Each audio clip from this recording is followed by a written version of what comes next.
পরিকাঠামোর অভাব, শিখে পঠন পাঠন। রান্না হচ্ছে খোলা আকাশের নিচে অস্বাস্থ্যকর পরিবেশে, আর বৃষ্টি হলেই বন্ধ রান্না। ত্রিপল টাঙিয়ে কোনো মতে শিশুদের শিক্ষাদানের চেষ্টা করেন দায়িত্বপ্রাপ্ত কর্মী।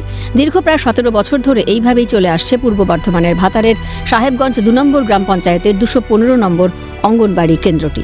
তবে বর্ষাকালে বিষাক্ত পোকামাকড়ের ভয়ে শিশুদের নিয়মিত পাঠান না অভিভাবকরা।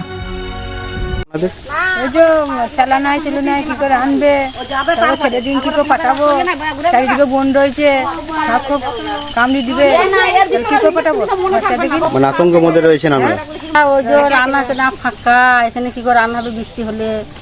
এবার একটা বাড়ি থাকে, তবে তো সে বাড়ির ভিতরে রান্না বান্না করবে, তাহলে তো অর্ডার দিবে, অর্ডার কি করে দিবে? বাচ্চা দিকে আর পড়াবি বা কোথা, বৃষ্টিতে বসবে কোথা?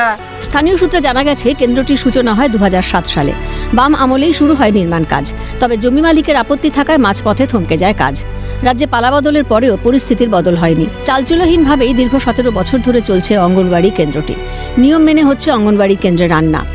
প্রতিদিন 5টি পাড়ার প্রায় 100 জন শিশু ও প্রসূতি পায় পরিষেবা। বছরের অন্যান্য সময় ত্রিপল টাঙিয়ে কোনো রকমের পরিষেবা দেওয়া হলেও বর্ষাকালে চরম দুর্দশায় পড়তে হয় ওই কেন্দ্রের কর্মীদের। চারপাশে ঝোপ জঙ্গল, আতঙ্কের মধ্যেই চলে কেন্দ্রটি, আর তাই নিয়ে ক্ষুব্ধ স্থানীয়রা। এটা পড়াশোনা হয় না, তাই না? পড়াশোনা কি করে হবে? জলে ভিজে ভিজে কি করে ছেলে পড়াশোনা করবে? মোটামুটি 15 বছর মতন এরকম হয়ে আছে। তারপরে এই ফাঁকা জায়গার মধ্যে এই তো বাচ্চারা রান্না ঠিকঠাক হতেও হয় না, আবার বাচ্চা ঠিকঠাক পড়তেও পারে না, কিছু না, বহুত কষ্টের মধ্যে রান্না হয়। আমরা সহযোগিতা করি, আমাদের বাড়িতে সবকিছু থাকে। কিভাবে হবে? দীর্ঘ 15 বছর ধরে গ্রাম পঞ্চায়েত অফিস সহ বিভিন্ন মহলে আবেদন জানিয়েও মেলেনি সুরাহা। অভিযোগ অঙ্গনবাড়ি কেন্দ্রের কর্মীদের।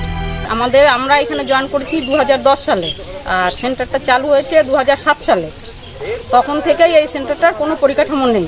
এই 3-4টে প্রধান এলো, 3-4টে প্রধানকেই পরপর আপনার লিখিত দরখাস্ত দেওয়া হয়, মুখের কথা যেহেতু কাজ হয় না, তাই করছি আছে। রিপেয়ারিং বলে তো একটা টাকা পঞ্চায়েতে অ্যালট জমা হয়, তাহলে ঘর বাদ দিয়ে রিপেয়ারিংটা হিসাবে আমাদের এই চালাটুকু, একটা রান্নার চালা, বসার জায়গা কিছু তো হয়নি রান্না।